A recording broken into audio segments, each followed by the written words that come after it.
Olá, tudo bem?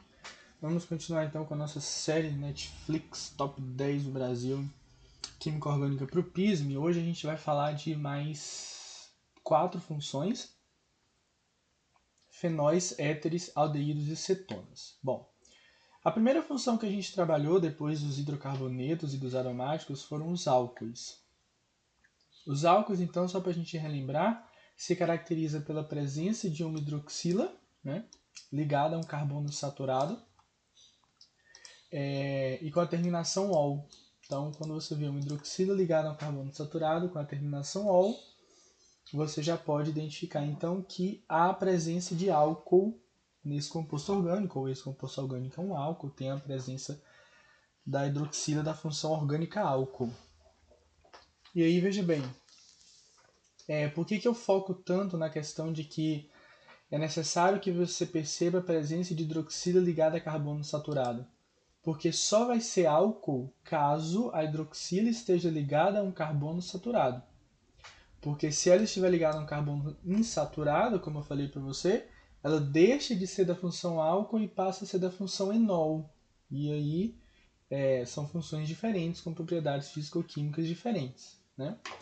E chama a atenção também porque se a hidroxila estiver ligada a um anel aromático, não é mais álcool, passa a ser a função fenol, que é a primeira função que a gente vai estudar hoje. Então, fenol, como eu já falei contigo, é uma hidroxila ligada a um anel aromático, diretamente ligada a um anel aromático. Né? Porque, por exemplo, aqui, isso aqui não é um fenol, isso aqui é um álcool, porque a hidroxila ela não está diretamente ligada a um anel aromático, ela está ligada a um carbono saturado, então isso é um álcool. Agora aqui nós temos a presença de uma hidroxila ligada diretamente ao anel aromático, então isso caracteriza como uma função que a gente chama de fenol. Tá? Então, hidroxila ligada ao anel aromático é fenol. Esse aqui é o fenol mais simples que tem, porque eu tenho só um anel aromático e tenho só uma hidroxila.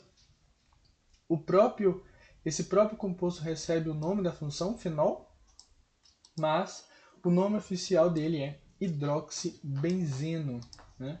Na verdade, os dois nomes são oficiais. Ele pode ser chamado tanto de hidroxibenzeno como fenol, e é o fenol mais simples que existe, onde eu tenho uma hidroxila ligada diretamente ao anel aromático.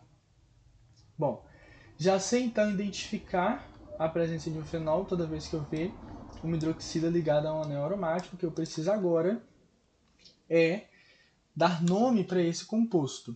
Né? E como que eu dou nome para um fenol? A cadeia aromática ela vai ser a cadeia principal, então eu vou apenas numerar os substituintes, numerar e nomear os substituintes e colocar no final a terminação fenol. Então veja bem, nesse composto aqui, por exemplo, eu tenho hidroxila ligada ao anel aromático e tenho um substituinte metila. Né? E aí na hora que eu vou numerar, a hidroxila ela fica no carbono 1. E isso é uma informação que você já tem que anotar. A função orgânica, o grupo funcional que determina uma função orgânica, ela tem prioridade sobre, por exemplo, insaturação, sobre, por exemplo, algumas ramificações. Então, por isso que a hidroxila ficou no carbono 1 e a metila ficou no carbono 2, porque ela tem prioridade de ficar com o menor número. Então, se eu tenho uma metila no carbono 2, o nome desse composto fica 2-metil, e aí, como é um composto fenólico, eu termino com o nome fenol. Então, 2-metilfenol, o nome desse composto, só que ele também pode ser chamado de O, que significa orto, ortometilfenol. E aí você tem que lembrar de onde surgiu esse orto. Quando a gente estudou aromáticos, a gente viu que caso os substituintes em um anel aromático esteja na posição 1,2, eu posso colocar 1,2-metilfenol ou ortometilfenol, tá? Identificando que os substituintes estão na posição 1,2. Caso os substituintes estejam na posição 1,3, seria meta. Caso os substituintes estejam na posição 1,4, seria para. Então, é só você olhar lá na apostila de aromáticos que você vai ver, você vai relembrar essas posições aí de substituintes. Então, Se for na posição 1, 2 é orto, por isso que pode ser tanto 2-metilfenol, lembrando que eu não preciso indicar que a hidroxila está no carbono 1, se é um fenol eu já vou perceber isso, ou ortometilfenol. Usualmente a gente também chama esse composto de ortocresol. Bom, aqui eu tenho outro exemplo, mas aqui os substituintes estão na posição 1, que é a hidroxila, caracterizando o fenol, e o 3 eu tenho um grupo etila, né? Uma ramificação com 2 carbonos, então é um grupo etila. Perceba que a hidroxila ficou no carbono 1, e aí eu numero aqui, ó, 1, 2, 3. Por que eu não numero para cá? Porque se eu numerasse para cá, 1, 2, 3, 4, 5, a etila ia ficar no número 5. E não, tem que ficar sempre nos menores números. Então, 1, 2, 3. Como eu tenho uma ramificação etil no carbono 3, então 3-etil. Vai ter o grupamento fenol, então 3-etilfenol.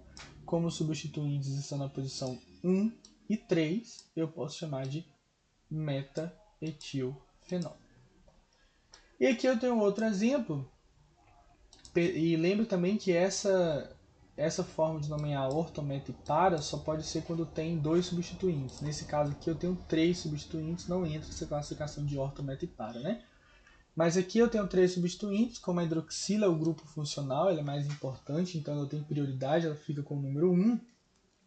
E aí eu numero de forma que os outros substituintes fiquem nos menores números, e a melhor numeração é colocando esse grupamento aqui, que é o grupamento isopropil, que você já sabe qual que é.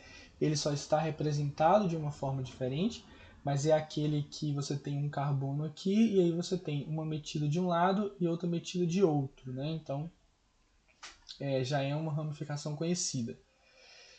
E assim eles ficam nos menores números, e também porque o isopropil ele é um grupo mais complexo que a metila, né? Ele é mais pesado, ele tem mais quantidade de carbonos, então ele tem preferência de ficar no menor número em comparação com a metila.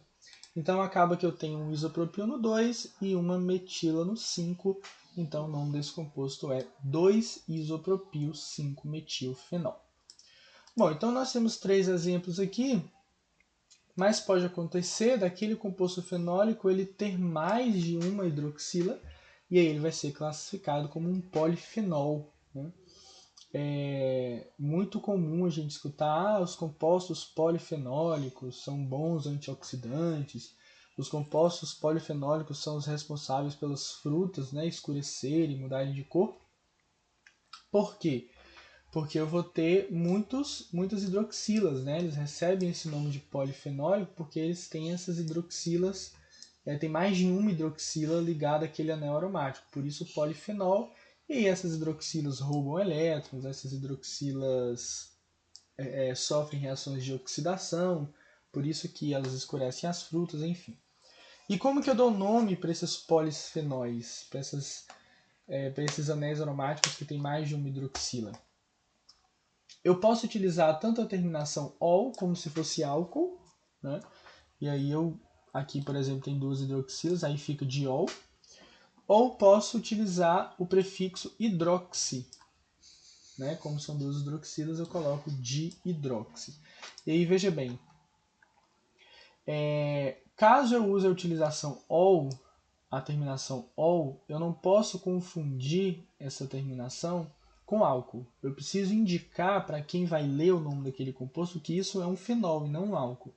Então, para isso, eu tenho que colocar na frente o benzeno. Porque quando eu coloco esse benzeno, automaticamente eu estou dizendo que essas 2 hidroxilas aqui do diol está ligado ao benzeno. Então, isso não é um álcool, isso é um fenol. Tá? No hidroxi acontece a mesma coisa, eu posso usar o prefixo hidroxi, mas depois do hidroxi eu tenho que colocar o benzeno justamente para dizer que aquelas hidroxilas estão ligadas a um anel aromático, então não é um álcool, é um fenol. Então o nome desse composto fica benzeno 1,2-diol, né? E aí, por ter mais de 2 hidroxilas, eu preciso indicar onde elas estão. Ou orto, porque as hidroxilas estão na posição 1, 2, de hidroxibenzeno, ou usualmente ela também é chamada de catecol. Aqui são 3 hidroxilas, eu numero de forma que elas fiquem com os menores números. Uso a terminação ol, mas antes eu preciso colocar benzeno para indicar que isso é um fenol, né? Então, benzeno 1,2,4-triol ou 1,2,4-trihidroxibenzeno, tá? Então, quando for mais de uma hidroxila, eu tenho que utilizar esses prefixos di, tri, e aí tem que colocar benzeno antes ou utilizar hidroxibenzeno depois. Bom, quais são as propriedades físico-químicas dos fenóis? Para eu te falar as propriedades físico-químicas dos fenóis, eu tenho que primeiro relembrar as propriedades dos álcools, né? Então vamos lembrar. Álcool é um composto polar, então olha aí nas suas anotações, que os álcools eles são polares, que os álcools têm ponto de ebulição e ponto de fusão maior que hidrocarbonetos com a mesma quantidade de carbonos, né? Afinal, os hidrocarbonetos são apolares, as interações são fracas, então os pontos de ebulição e fusão são menores que os álcoois. Os álcoois eles fazem interações do tipo ligação de hidrogênio, que são interações fortes e por isso os deixam também com pontos de ebulição e fusão altos. E por serem polares, eles são solúveis em água, tá? E aí, sendo solúveis em água, eles são insolúveis em compostos gordurosos, insolúveis em compostos apolares, insolúveis em gorduras, em óleos, essas coisas. E aí os fenóis têm propriedades semelhantes aos dos álcoois, então você pode até repetir. Os fenóis eles também são polares, eles também têm ponto de ebulição e ponto de fusão maior do que hidrocarbonetos com a mesma quantidade de carbonos. Inclusive, esses valores de ponto de ebulição e fusão são iguais aos dos álcoois, na maioria das vezes. Também fazem interações do tipo ligação de hidrogênio. Também são solúveis em água, mas eles não são tão solúveis em água quanto os álcoois. Então, se a gente fosse colocar um ranking de insolubilidade, os álcoois são mais solúveis em água do que um fenol. Porque por mais que os fenóis sejam polares, pelo fato de ter o anel de 6 carbonos, eles têm uma parte apolar muito grande. É como se a gente olhasse aqui, ó. A hidroxila é a parte polar da molécula e os carbonos são a parte apolar. Isso serve para qualquer composto orgânico. Então, o anel aromático faz com que eles tenham uma apolaridade maior do que os álcoois. Então, os fenóis eles são menos solúveis em água do que os álcoois, tá? Os álcoois são mais solúveis. E aí tem outras características, como por exemplo, eles são ácidos de Bronsted-Lowry, mas isso vai ter uma aula específica só de ácidos e bases de Bronsted-Lowry, e por isso que eu não vou passar essas propriedades, e quando você for ler a apostila, você pode pular isso, que isso vai ser explicado no momento oportuno. Então, os fenóis são excelentes são muito utilizados para a fabricação de resinas, de corantes, de explosivos, e também são utilizados como antissépticos, são poderosos bactericidas, ok? Só exemplos aí de como os fenóis eles podem ser aplicados. Ok, então esses são os fenóis. Vamos trabalhar agora com os éteres. Éter é uma função orgânica, também oxigenada, que vai ser caracterizada pela presença de um oxigênio no meio da cadeia. Então, álcool e fenol também têm oxigênio, mas o oxigênio dos álcoois e dos fenóis eles ficam ou como ramificação ou como na extremidade, né, no final ou no início daquele composto. No caso do éter, o oxigênio fica entre os carbonos, ele fica intruso no meio da cadeia de carbonos, no meio da cadeia principal. O que a gente chama de heteroátomo. Lembra quando a gente classificava as cadeias como heterogêneas? E as cadeias heterogêneas são aquelas que têm um átomo diferente de carbono e hidrogênio no meio da cadeia. Então, o éter é uma cadeia heterogênea. Você vai ter um átomo de oxigênio no meio da cadeia de carbonos, entre as cadeias de carbono. Entre os carbonos da cadeia, perdão. Então, quando você identifica esse oxigênio de intruso aqui, você sabe que essa é a função éter. Okay? Bom, identificou a função éter, a gente precisa dar nome para esse composto, né, que pertence a essa função. Como que eu dou nome para ele? Perceba que quando eu tenho esse heteroátomo aqui, quando eu tenho esse oxigênio no meio da cadeia, acontece que eu acabo separando. Uma parte da cadeia fica antes do oxigênio e a outra parte da cadeia fica depois do oxigênio. É como se eu dividisse a cadeia em dois lados. E aí, para dar nome, eu olho para as duas cadeias e vejo qual que é a menor. A menor cadeia eu coloco primeiro, na hora de dar um nome. Independente se ela vem antes ou se ela vem depois, a menor cadeia eu coloco primeiro. Depois eu coloco o infixo oxi, porque é esse infixo que vai identificar que esse composto é pertencente à função éter. Depois que eu coloquei o oxi, eu pego a maior cadeia e termino de nomear esse composto. Nesse primeiro exemplo aqui, as duas cadeias têm o mesmo tamanho, né? Então, eu pego a primeira, que tem 2 carbonos et, coloco oxi, e depois pego a outra cadeia e no meio etano. Então fica etoxi-etano. Se tivesse a ramificação, eu ia colocar as ramificações. Vamos pegar essa cadeia aqui. Eu tenho um oxigênio aqui no meio, função éter, divido a cadeia em dois lados. Pego a que tem a menor quantidade de carbonos, né, a menor cadeia, que no caso é essa aqui, tem um carbono só, então met, coloco o infixo oxi e coloco a outra cadeia que tem 2 etano, então metoxi-etano. Nesse caso aqui, oxigênio aqui, éter, eu tenho um anel aromático antes e uma metila depois. Qual dessas duas cadeias é menor? Óbvio que a metila, então eu começo nomeando um composto por ela. Então coloco met, coloco o infixo oxi, e aí como eu tenho um benzeno depois, metoxibenzeno, usualmente também chamado de anisol. Tá?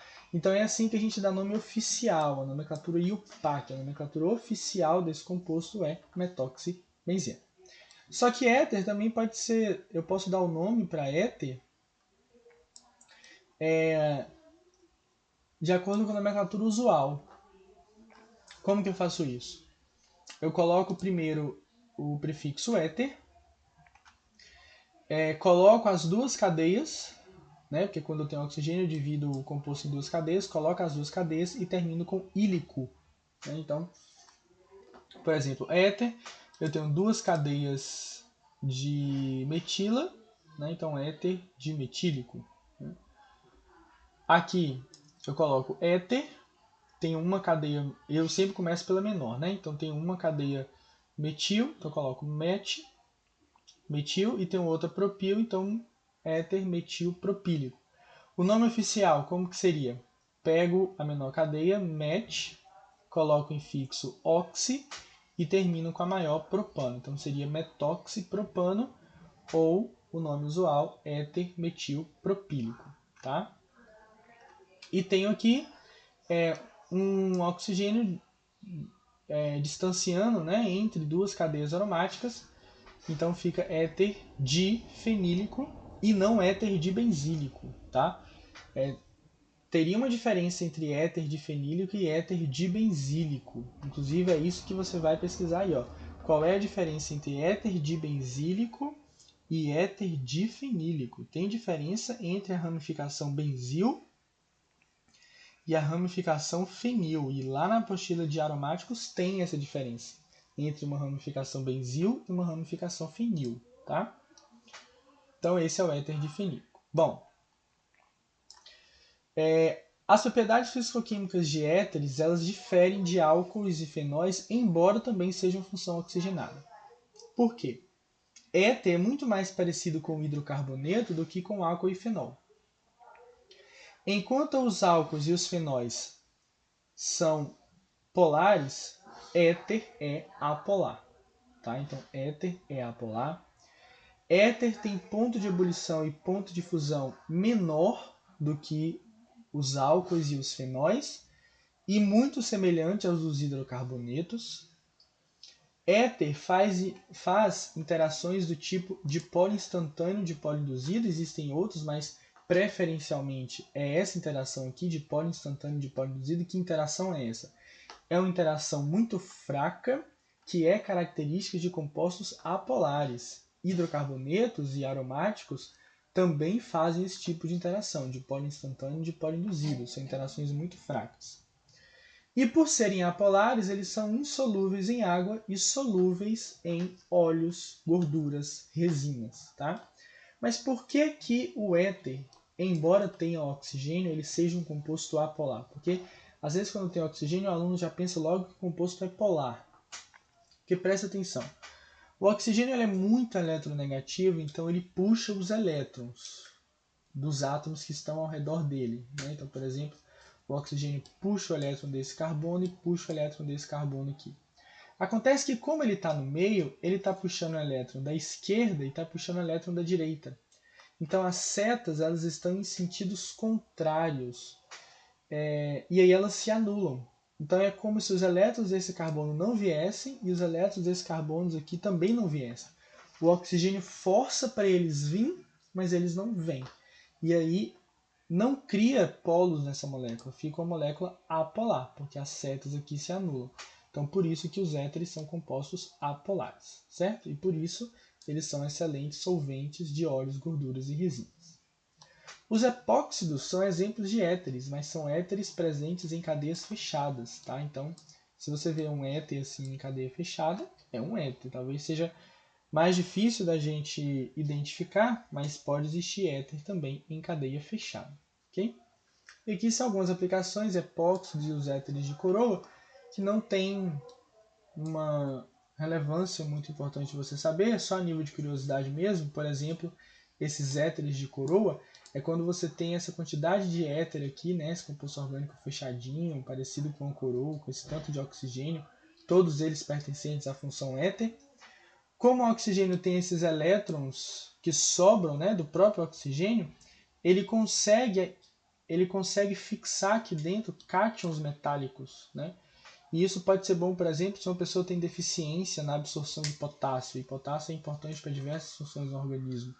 Se ela tem deficiência na absorção desse potássio, como tem esses elétrons de oxigênio que ficam livres aqui, eles conseguem atrair esse íon potássio e aí eles conseguem entrar no organismo, porque como um éter é apolar e o nosso corpo, em sua maioria, é lipídico, lembra que as membranas das células, a membrana lipídica, elas são apolares? Então, isso aqui, por ser apolar, atravessa com facilidade as membranas das células e consegue, por exemplo, levar esse cátion lá para dentro da célula. Okay? Então, só apenas aí aplicações dos éteres no cotidiano. Ok? Então, nessa apostila aqui tem exercício de álcool, de fenol e de éter. Você vai fazer e na nossa aula ao vivo a gente vai corrigir todos eles. Ok? E a próxima aula é de aldeídos e cetonas.